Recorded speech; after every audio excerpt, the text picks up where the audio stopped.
অনেক অনেক আশা স্বপ্ন নিয়েই তৈরি জীবন, কিন্তু সেসব জীবনেও হঠাৎ করে কখন কিভাবে যে অন্য পথগুলো ঢুকে পড়ে, জীবন তার ঠিকানা আগে থেকে কিছুতেই দেয় না।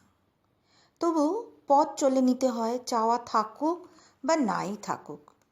এই জীবনের গূঢ় রহস্য। তাই জীবন মানে বেঁচে থাকার পথে অজানা রহস্যের সমাধান।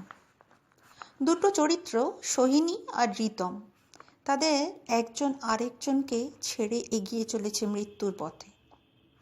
পাঠ করছি অস্তরাগের কিছু অংশ। আমাকে দূরে সরিয়ে কৃত্রিমতায় ঢাকবে এত বড় অসম্ভব পাতা তৈরি হবে আমাকে বাদ রেখে? এটা কি করে ভাবতে পারলে? আর আমার জানতে বাকি নেই তোমার সতর্কতা। এই দেখো, আমার ফ্যাকাশে চাউনি, শারীরিক জৌলসে অতিমাত্রায় হলদে ভাব, তোমার চোখের ভীষণ পরিণতি স্পষ্ট দেখতে পাচ্ছি। আমার জানায় কোনো ভুল আছে সে কথা বিশ্বাস করবার মতো কোনো বিজ্ঞানের দরজা ভুলে আসিনি আমি। যদি চলেই যাই পৃথিবীর ধুলোবালিগুলোর কাছ থেকে, অন্তত শেষের কটা দিন তোমারই কাছে নিঃশ্বাস নিয়ে আমার জীবনকে বেঁচে নিতে দাও। বিশ্বাস করো, এর বেশি আর কিছু চাই না।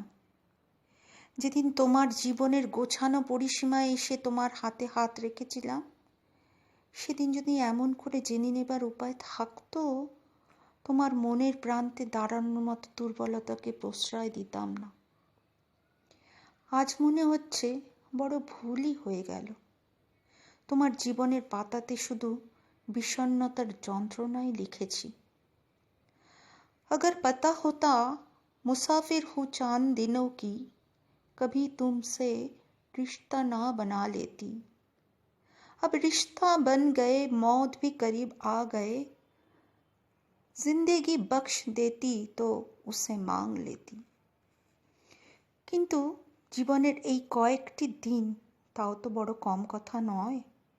যা পেয়েছি শেষ মুহূর্তেও যে উপলব্ধির রত্ন তুমি দেবে, সেটুকুকেই আপন করে নিয়ে এই পৃথিবীর সূর্যকে বিদায় দিয়ে যাব।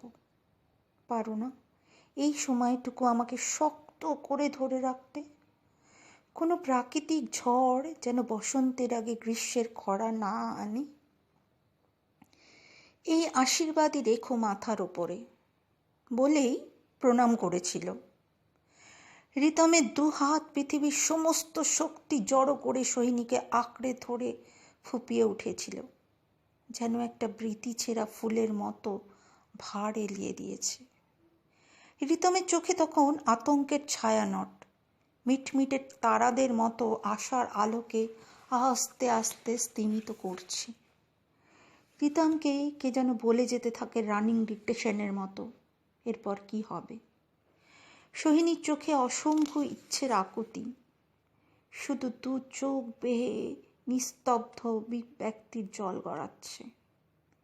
রিতম বিছানার পাশে বসেই সোহিনীর কপালের মাঝখানে এক বিমূর্ত ছবি এঁকে দেয় পরমা আশ্লেষে। জানলার পাশ দিয়ে সুর ভেসে আসছিল। সোহিনী আধো তন্দ্রায় আচ্ছন্ন হয়ে আছে। সুর, কথা রিতমকে জাগিয়ে রাখতে চান अंधकारेर राते।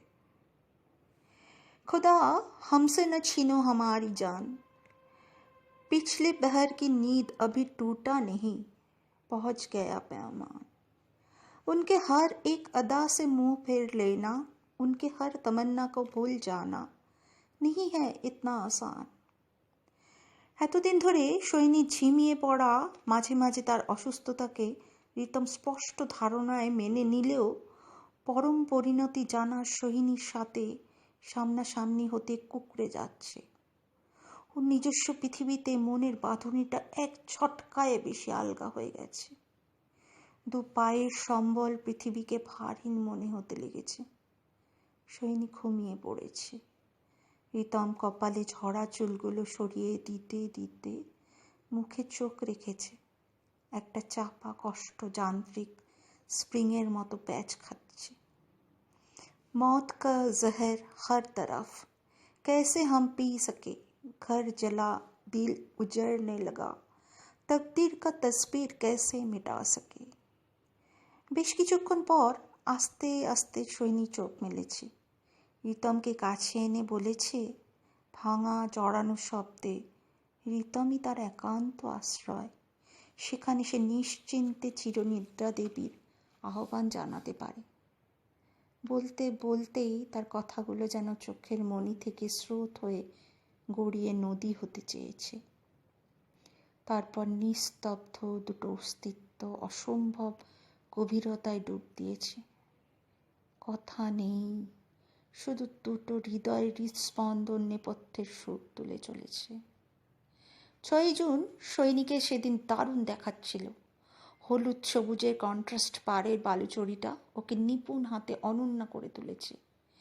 ঋতুস্বাদ যেমন করে পৃথিবীকে নিজের মতো সাজায়, রূপশোষী করে তোলে, এও যেন ঠিক তেমনই। সূর্য থেকে ধার করা অস্তরাগের ছবি, এমন সুন্দর বোধহয় আর কখনো কোনো দিন লাগেনি। রিতমের মনে পড়ে টবে থাকা সাদা গোলাপটা ঝরবার আগে দারুণ সুন্দর হয়ে উঠেছিল। সৈনিক এত সুন্দর সুস্থ দেখেই রিতম যেন সেই ছবির মুখ ও বধির যন্ত্রণাকেই উপলব্ধি করল ছবি আঁকিয়ের মৌন মনের অচঞ্চল ভাষা, যাকে পড়ে নিতে হয় নীরবে, নিভৃতে, প্রকাশ করা চলে না।